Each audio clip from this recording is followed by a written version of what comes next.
हर शहर में एक कोना होता है जहां जिंदगी थम सी जाती है और मौत सांस लेने लगती है। ये कहानी है एक ऐसे घर की जो इंसानों के लिए नहीं, आत्माओं के लिए बना था। उस घर के बीचों बीच था एक पीपल का पेड़ जो कभी नहीं सूखता और कभी कटता नहीं। राजस्थान का एक छोटा सा कस्बा बासनी, जहां गर्मियों में रेत की आंधियां चलती थीं और सर्दियों में पीपल की पत्तियां भी कांपती थीं। कस्बे के बीचों बीच एक पुराना पीपल का पेड़ खड़ा था, लगभग 300 साल पुराना, अंग्रेजों के जमाने से भी पहले का। हर कोई जानता था उस पेड़ को हाथ मत लगाना वरना कुछ ले जाएगा। पर वक्त बदला, पीढ़ियां बदली और अंधविश्वास को लोग पिछड़ापन कहकर नकारने लगे। 2012 में नगर निगम ने फैसला किया इस जगह पर एक कॉलोनी बसाई जाएगी और सबसे पहले जो चीज रास्ते में आई वो था वही पुराना पीपल। क्रेन आई, कुल्हाड़ी चली, पर पहला बार होते ही मशीन की चेन टूट गई। दूसरे दिन ड्राइवर की मौत हो गई बिना वजह। तीसरे दिन इंजीनियर पागल हो गया। चौथे दिन काम बंद। लेकिन ठेकेदार ने हार नहीं मानी। पेड़ हटेगा चाहे जो हो। पेड़ को बचाने के लिए एक योजना बनी। पेड़ को हटाने की बजाय बचाकर उसके पास ही एक बंगला बना दिया गया। नाम रखा गया पीपल निवास। नया चमचमाता 2 मंजिला घर। पहले किराएदार थे गोयल परिवार।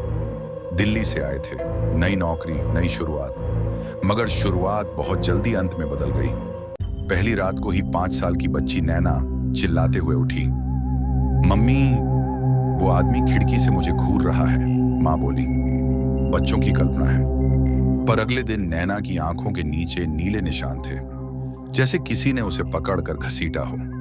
धीरे धीरे घर में अजीब चीजें होने लगी। सुबह 3 बजे दीवारों से आहटें आती, बाथरूम के शीशे पर उंगलियों के निशान उभरते और सबसे डरावना, पेड़ की छांव में खड़े होकर लोग अपने परिवार को भूल जाते। गोयल परिवार के मुखिया राकेश गोयल, जो हंसमुख और जिंदा दिल थे, एक रात अचानक खामोश हो गए। बोलते नहीं थे, सिर्फ दीवार की तरफ देखते रहते। और एक दिन उन्होंने उसी पीपल के नीचे खुद को फांसी लगा ली। घर अब सिर्फ घर नहीं था, वो एक संस्थान बन चुका था जहां आत्माएं शरीर की तलाश में भटकती थीं। हर नया किराएदार उनके लिए एक नया शरीर था जिसे वो जीकर अपनी अधूरी जिंदगी पूरी करती थी। किसी को कविता लिखने का जुनून चढ़ता जबकि उसने कभी कलम नहीं छुई होती। कोई मर्द अचानक महिलाओं की तरह बात करने लगता। बच्चे बूढ़ों की तरह व्यवहार करते और हर बार एक अंत होता, या तो आत्महत्या या पागलपन। 2021 में एक पत्रकार आरव मेहता इस घर की कहानी पर डॉक्यूमेंट्री बनाने आया। उसे लगा ये सब अंधविश्वास है। उसने वहां एक रात रुकने का फैसला किया।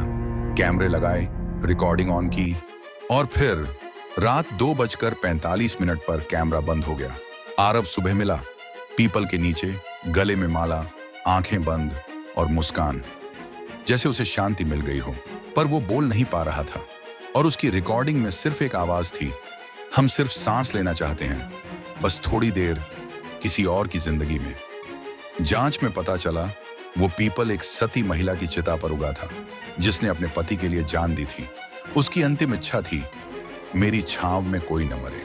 पर उसके बाद से वहां जो भी घर बना वहां आत्माएं खिंचती चली आईं। वो पेड़ उनका प्रवेश द्वार बन गया। आज भी वो घर वही है, चमचमाता, सस्ता और रहस्यमयी। कई बार वहां रहने के लिए लोग आते हैं। कुछ हफ्तों में ही चले जाते हैं, कुछ लौटते हैं, कुछ खुद में नहीं लौटते। अगर कभी आप किसी पेड़ को काटना चाहें तो सोचिएगा जरूर, क्या वो सिर्फ पेड़ है या कोई सांस लेती हुई कहानी जो आपको अपना हिस्सा बना लेगी। कहानी खत्म हो गई है, लेकिन वो आत्माएं अभी भी सांस ले रही हैं। आपका स्क्रीन ऑफ होगा पर वो देखना बंद नहीं करेंगी। अगर आज रात आप सपने में किसी पीपल के पेड़ के नीचे खड़े किसी अनजान को देखें तो समझिए आप चुने जा चुके हैं। अगर आपको लगा कि ये सिर्फ एक कहानी थी तो अगली बार जब आप अकेले होंगे इस पेड़ की सांसें फिर से सुनाई देंगी। अगर आपने कहानी को महसूस किया, डर को छुआ, तो एक लाइक जरूर दीजिए ताकि हम जान सकें कि आप उन चुनिंदा लोगों में से हैं जो इन रहस्यों को बर्दाश्त कर सकते हैं। कमेंट में लिखिए, क्या आपने भी कभी किसी जगह को सांस लेते महसूस किया है?